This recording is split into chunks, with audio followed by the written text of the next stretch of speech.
Test national de fin d'études primaires sur toute l'étendue du territoire national.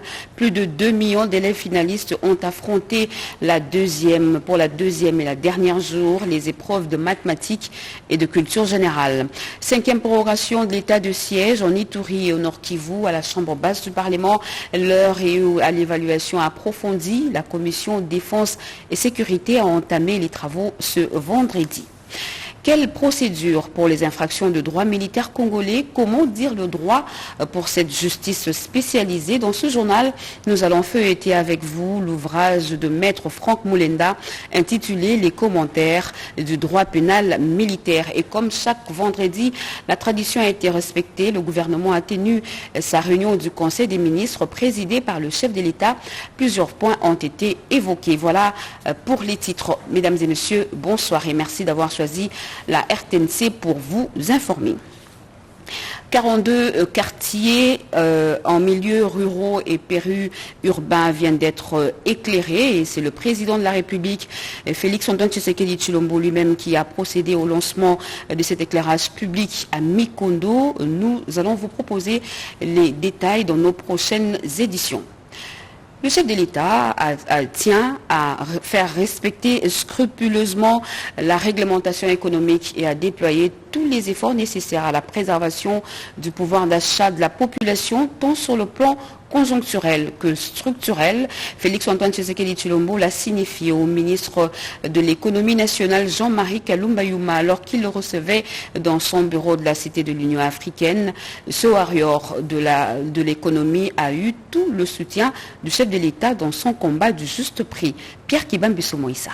Le travail en cours au sein du ministère de l'économie nationale lié à la rationalisation des structures des prix des produits de première nécessité ainsi que celle des tarifs des services aériens sous la supervision du Premier ministre était en toile de fond deux échanges que le président de la République Félix-Antoine Tshisekedi Tshilombo a eu avec le ministre de l'économie Jean-Marie Kalumba Youma. Le chef de l'État a souligné la nécessité de faire respecter scrupuleusement la réglementation économique et de déployer tous les efforts pour la préservation du pouvoir d'achat de la population, tant sur le plan conjoncturel que structurel. Le ministre de l'économie nationale a annoncé au président de la République la fin de travaux de révision de la structure des tarifs des services aériens. La baisse des prix dans ces secteurs sera entérinée par un arrêté ministériel dont la signature interviendra dans les prochaines heures, a précisé le ministre Jean-Marie Kalumba.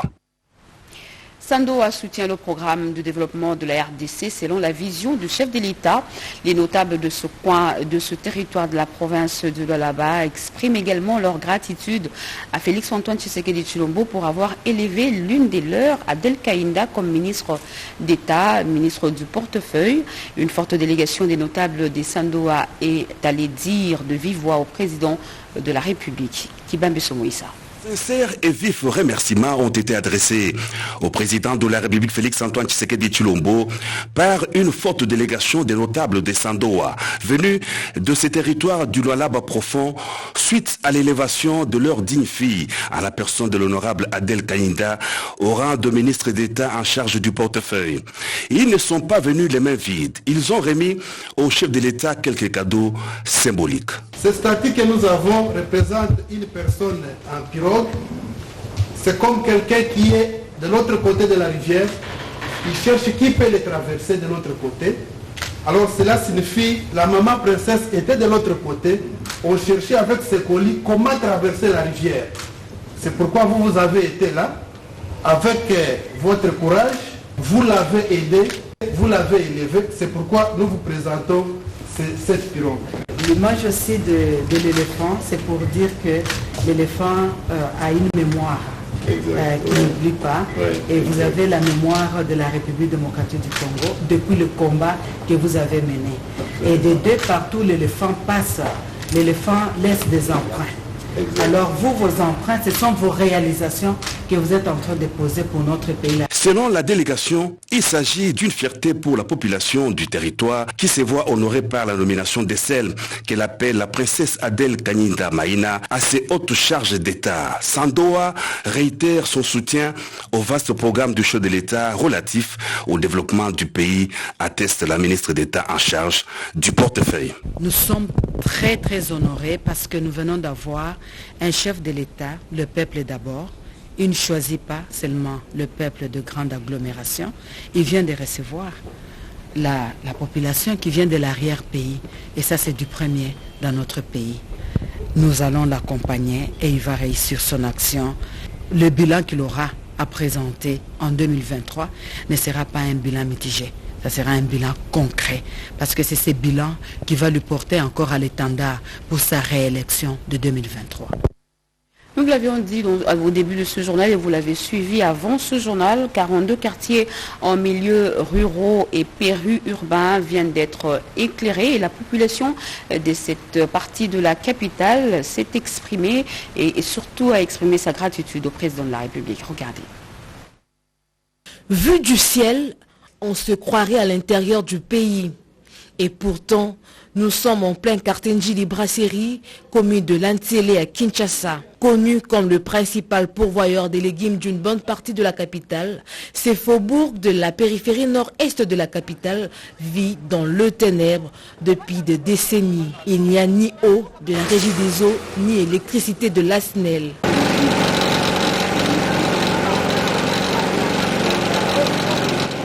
Soucieux d'améliorer le vécu quotidien de ses concitoyens en leur donnant accès à l'eau et à l'électricité, le président de la République Félix-Antoine Tshisekedi Tshilombo a choisi d'expérimenter dans ce quartier le projet pilote d'électrification par l'Agence nationale d'électrification et des services énergétiques ruraux ANSER. Ce vendredi soir, ces panneaux photovoltaïques vont éclairer la grande artère et les bénéficiaires sont déjà dans l'allégresse. Depuis l'existence de ce quartier, je n'ai jamais vu l'éclairage public. C'est une première et je suis très contente. Nous sommes très contents de savoir que le chef a pensé à nous par ce projet des panneaux photovoltaïques 17 hommes. D'autres encore restent sceptiques, ils attendent de voir pourquoi et leur souhait est que ce projet s'étende jusqu'à leur foyer.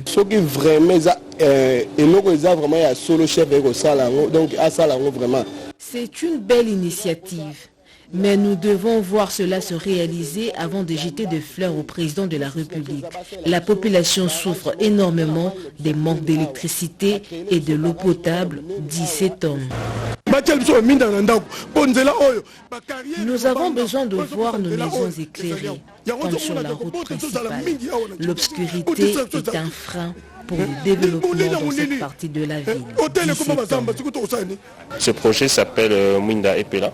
C'est un concept en fait qui vient se greffer sur la volonté du président de la République de pouvoir faire accéder les près de 15 millions de personnes à l'électricité d'ici l'échéance 2024. Ce projet pilote devrait s'étendre sur un vaste réseau national. Ainsi, les statistiques d'accès à l'eau et à l'électricité vont s'améliorer.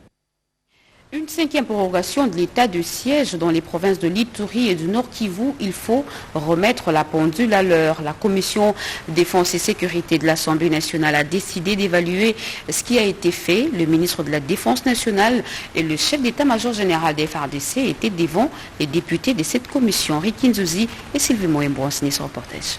Jour des travaux, la commission défense et sécurité de la Chambre basse du Parlement a procédé à l'audition du ministre de la Défense nationale, Gilbert Kabanda, qu'accompagnait son vice-ministre et du chef d'état-major général des FARDC, Mbala Moussense, ainsi que quelques officiers généraux impliqués dans les opérations. Bertin Moubonzi, président de la commission défense et sécurité, a martelé que, pour des raisons des sensibilités, des complexités du dossier, le bureau de l'Assemblée nationale a initié ses contacts directs au besoin d'avoir une idée assez claire de l'état des sièges décrété dans les provinces du Nord Kivu et de l'Ituri afin d'y mettre fin à l'insécurité cyclique. Ça s'est passé dans un climat de sérénité On a échangé sur plusieurs sujets et il va revenir dans 48 heures pour répondre à certaines préoccupations des honorables députés. Et nous reviendrons ici le lundi pour recevoir la ministre de la Justice et poursuivre avec les différentes auditions. Une façon donc pour les élus du peuple de comprendre qu'est-ce qui a été déjà fait, comment cela a été fait, qu'est-ce qui n'a pas été fait, pour quelles raisons. Bref, un bilan global, 3 mois après que cette mesure soit entrée en vigueur. Sur la liste d'attente, le vice-premier ministre, ministre de l'Intérieur et la ministre de la Justice. Un nouveau bâtiment va bientôt voir le jour à Bunia en Ituri. Le gouverneur militaire Johnny Luboya Nkashama a procédé au lancement des travaux de construction avant d'inspecter les troupes. C'est un reportage de la RTNC Bunia. Militaire de la province de l'Ituri, le lieutenant-général Luboya Nkashama Johnny a effectué une mission d'inspection de troupes et d'évaluation de la situation sécuritaire de Irumu jusqu'à Komanda, où les forces armées sont à la phase de stabilisation de la situation sécuritaire après celle de maîtrise des violences au début de l'installation de l'état de siège. Faisant d'une pierre deux coups, les patrons de l'administration militaire en Ituri a posé la première pierre pour la construction de 4 maisons d'habitation, d'ajouter la construction d'un nouveau bâtiment du territoire d'Irumu, détruit par le milicien FPIC au mois d'octobre 2020. Inspiré de la bonne gouvernance, dans son volet développement, les gouverneurs militaires posent de plus en plus les actions concrètes à l'esprit et à la lettre de la volonté manifeste du président de la République et commandant suprême des forces armées, Félix Tshisekedi Tshilombo. Rappelons, dans les 3 mois de l'état de siège, plusieurs infrastructures sont en pleine réhabilitation, notamment la mairie de la ville de Bunia, les hôpitaux de Boga et Tchabi, l'auditorat militaire, la cour militaire, l'hôpital général de référence de Bunia, ainsi le bâtiment administratif du gouvernorat de la province de l'Ituri, où l'histoire retiendra le nom de ces bâtisseurs. Les hommes en uniforme sont les principaux justiciables devant les juridictions militaires. Mais comment dire le droit pour cette justice spécialisée? Quelle procédure pour telle ou telle autre infraction de droit militaire congolais? Maître Franck Moulenda a eu le temps d'aborder tous ces points dans son ouvrage intitulé « Les commentaires du droit pénal militaire congolais ». Le vernissage de ce livre a eu lieu hier à Kinshasa. Bobete Ngalisamba. Les commentaires du droit pénal militaire congolais est désormais disponible sur le marché du livre. L'auditeur général, le général Likoulia, l'a baptisé ce jeudi devant un parterre de civils, militaires et habitués des juridictions militaires. Que l'Éternel Dieu des armées, Amen, le bénisse abondamment. Selon le professeur Longonia, présentateur de l'auteur, Maître Franck Moulenda dépeint son expérience professionnelle au service des prévenus militaires de rang, des officiers subalternes, sous-officiers, officiers et officiers supérieurs. Il recommande ce manuel de droit pénal spécialisé aux praticiens de droit et aux étudiants, dont la contribution est sans nul doute celle d'asseoir une justice militaire digne à tout égard. Je vous apprends par exemple que le président peut émettre un mandat d'amener, ce qui ne peut pas être fait en droit commun. Il existe par exemple la décision de renvoi. Ce sont là autant de particularités de la justice militaire que j'ai voulu que les avocats, les magistrats militaires, les professeurs s'imprègnent de ça pour que, qu'ils fassent avancer le droit pénal militaire. Dans la présentation du livre, le professeur Nyabirungu a mis un accent particulier sur l'organisation et la compétence des différentes juridictions militaires. Il a en outre épinglé les particularités de la procédure pénale devant les juridictions et parquets militaires, les infractions prévues dans le code pénal militaire et leur répression. Le professeur Nyabirungu a recommandé également cet ouvrage de plus de 600 pages aux hommes de droit appelés à se former en permanence sur la justice pénale militaire congolaise. Ils étaient plus de 2 millions d'élèves finalistes du cycle primaire à participer au test national de fin d'études primaires TENAFEP sur toute l'étendue de la République. Ce vendredi, au dernier jour, les élèves se sont confrontés aux épreuves de mathématiques et culture générale. D'après les statistiques, 47% des filles y ont participé. Suivez ce qu'a été le déroulement du TENAFEP à travers les provinces de la RDC dans un condensé signé Oscar Balkaïch. Certains de ces bleus et blancs vont franchir les Rubicons. Ils vont bientôt dire au revoir à l'école primaire et bienvenue aux études secondaires. Les épreuves de mathématiques et culture générale ont sanctionné ce test national de fin d'études. En dépit de quelques poches d'insécurité, la province de l'Ituri a aligné plus de 46 000 élèves finalistes du primaire. Les épreuves se sont déroulées dans la sérénité. Les vice-gouverneurs, les commissaires divisionnaires adjoints a fait la ronde de quelques écoles de Bunia pour s'assurer du bon déroulement de ces épreuves. Les commissaires divisionnaires adjoints Alonga Boni Benjamin a invité les parents à envoyer leurs enfants à l'école en lieu et place des groupes armés. Même ambiance dans la province de la Chuapa. Près de 28 000 candidats, dont 13 000 filles et 15 000 garçons, ont passé ces épreuves nationales. Le vice-gouverneur de la Chuapa, Toussaint Elessé, qui a présidé le lancement tout comme la clôture de ce test national, a encouragé les élèves en les invitant à avoir confiance en eux-mêmes. Dans la province du Haut-Ouélé, c'est le gouverneur Basséane Nanga qui a pris en charge l'acheminement des malles contenant les items à travers les 6 territoires, ce qui a permis aux 33 000 élèves candidats à l'ENAFEP de passer ces tests dans les meilleures conditions au grand bonheur du ministre provincial de l'Éducation, Françoise Azaro. D'autre part, la province du Kwilu a aligné pour ses épreuves nationales pour l'année 2020-2021 plus de 60 000 élèves finalistes du cycle du primaire dans tous les territoires et chefs-lieux de la province, soit 49% des filles et 51% des garçons. Des épreuves organisées sous la supervision du gouverneur Ichwandala Assang.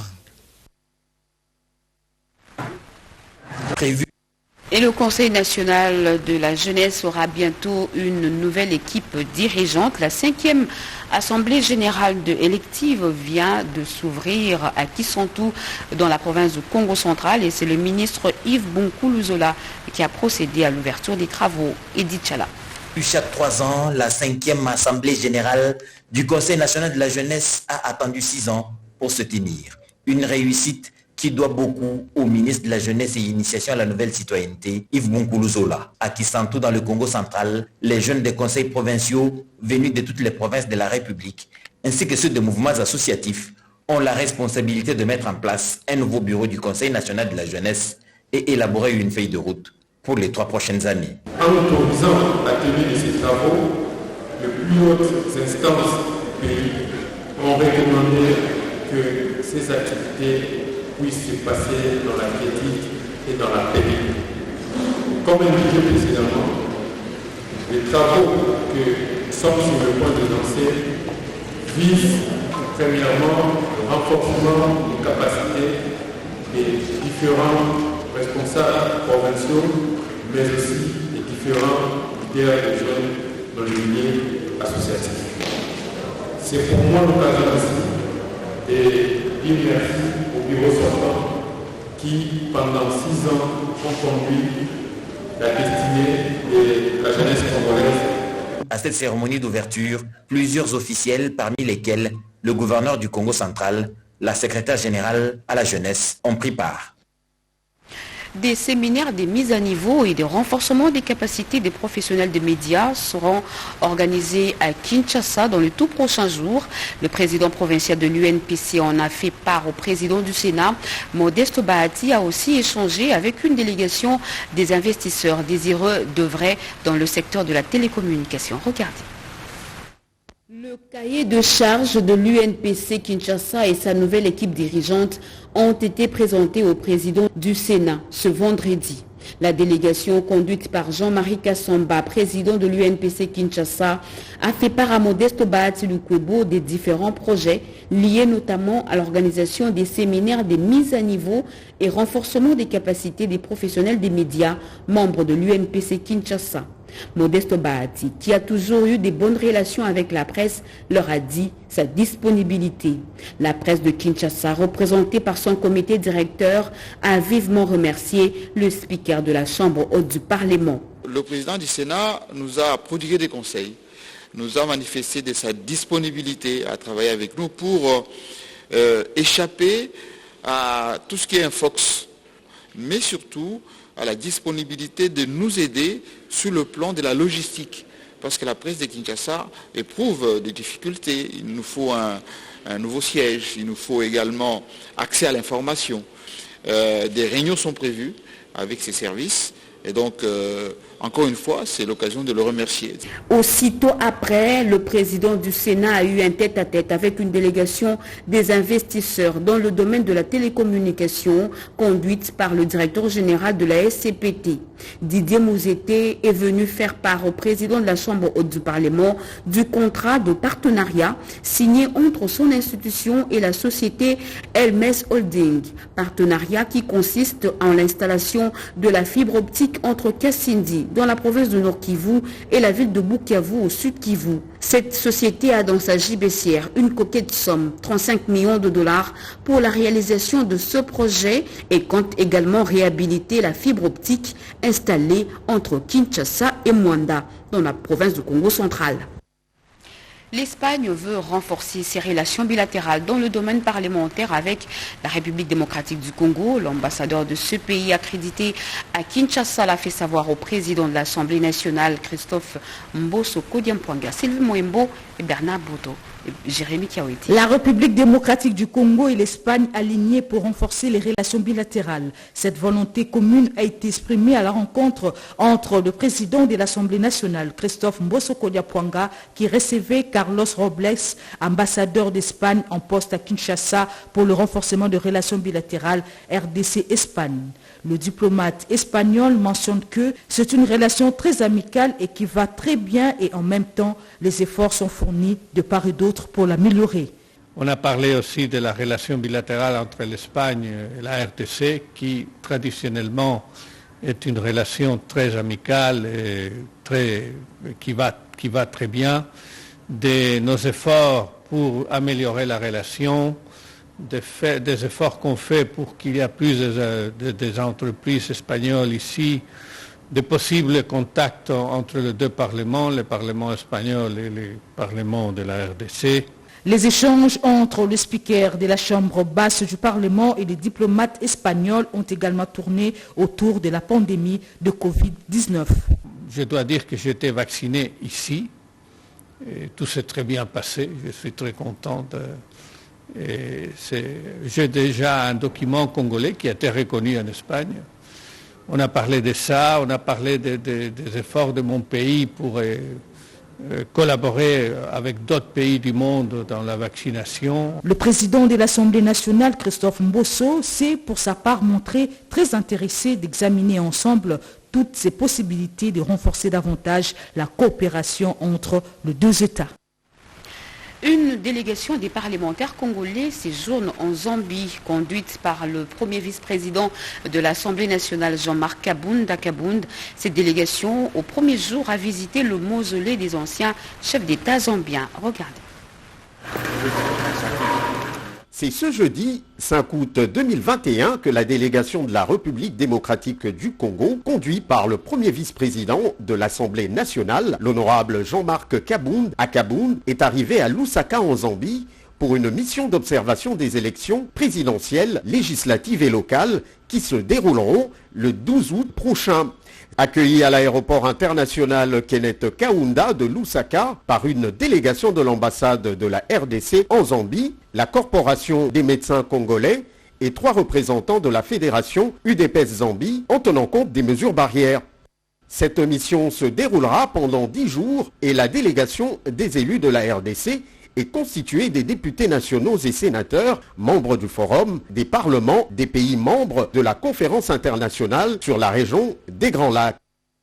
L'honorable vice-président de l'Assemblée nationale, Jean-Marc Akaboun, a aussitôt entamé sa mission ce matin par la capture et identification de sa délégation pour l'obtention des accréditations d'observateurs des élections prochaines en Zambie. Il sera ensuite reçu par le président de la commission électorale zambienne. En tant qu'observateur, nous avons été accrédités aujourd'hui. J'ai profité de l'occasion pour rencontrer le président de la commission électorale de la Zambie et nous avons eu un entretien très fructueux parce que nous avons fait le tour de la question. Nous avons pu analyser selon les informations qu'il a pu mettre à notre disposition et analyser la situation électorale ici en Zambie. Mais nous sommes confiants parce que la Zambie est un pays qui a une tradition électorale stable. C'est un pays politiquement stable aussi. Cette première journée de mission du vice-président de l'Assemblée nationale a été marquée par une visite du mausolée des anciens chefs d'État zambiens.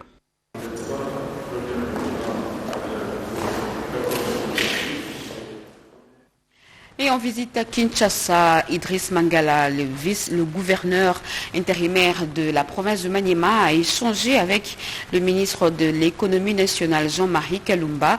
Au menu, la situation économique dans la province de Maniema. Regardez. La conjoncture économique de la province de Maniema, les problèmes liés à la révision à la baisse du frais de fonctionnement de cette province de l'Est de la République démocratique du Congo et en bon fils du terroir, le ministre de l'économie nationale Jean-Marie Kalumba Youma a voulu se renseigner auprès de celui qui gère la province au quotidien, le gouverneur Idrissa Mangala. Les problèmes d'ordre sécuritaire dans le territoire de Kabambaré ainsi que la construction de plusieurs écoles dans cette partie de la République ont aussi pris une part belle au menu de ce tête-à-tête. Satisfait de cette entrevue, le gouverneur Idriss Mangala n'a pas manqué de mots pour s'exprimer devant la presse. Le Maniema est confronté par plusieurs problèmes.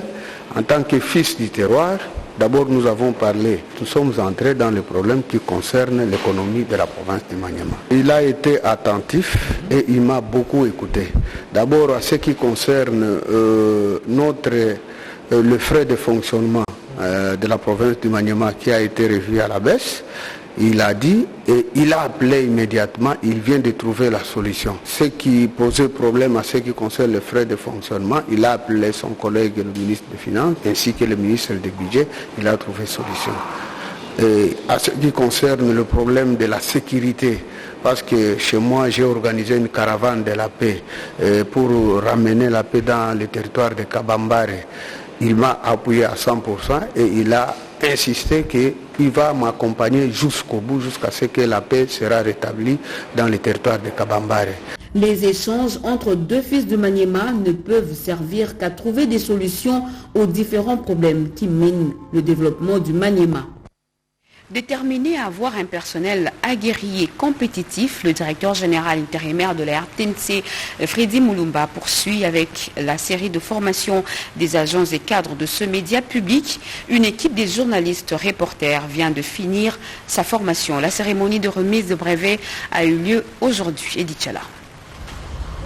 Au bout de 10 jours, une dizaine de journalistes de la direction des informations TV de la RTNC ont accru leurs connaissances sur la pratique de reportage. Dans cette démarche, l'expertise des deux formateurs de l'Institut congolais de l'audiovisuel, le ICA, Faustin Fouassa-Tomissa et Adrien Diavanga, a été mise en profit. Les récipiendaires se disent plutôt conscients d'avoir de nouveau acquis des réflexes d'un bon reporter. Cette formation pratique du reportage va nous aider à améliorer davantage notre travail parce que nous, les historiens du présent, nous représentons les publics empêchés, nous sommes appelés à relayer les faits vécus pour que le public soit toujours informé. Ça fait longtemps qu'on a quitté l'université et là, on veut encore de nous rafraîchir la mémoire avec la pratique du reportage. Comment il faut faire les reportages, la préparation du reportage, le choix des acteurs, l'isolement de l'essentiel.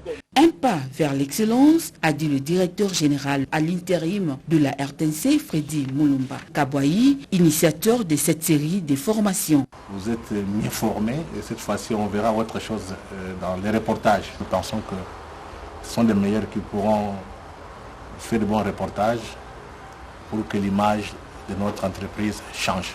Cette mise à niveau est un plus-value non seulement au travail quotidien des reporters, mais aussi pour le journal télévisé. Vous avez là reconnu les timbres vocaux de Béatrice Chako.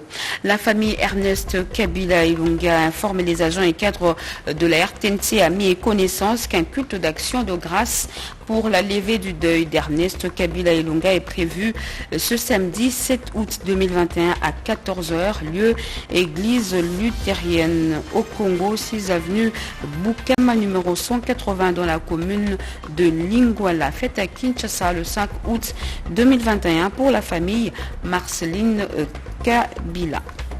Fin de ce journal, mesdames et messieurs, merci de l'avoir suivi. Merci à vous qui nous suivez partout ailleurs sur satellite. Vous êtes sur la RTNC. L'actualité continue sur nos antennes retrouvées à 23h. Robert Ndaye Grand sera pour moi le plaisir de vous retrouver demain à 20h. Très bonne suite.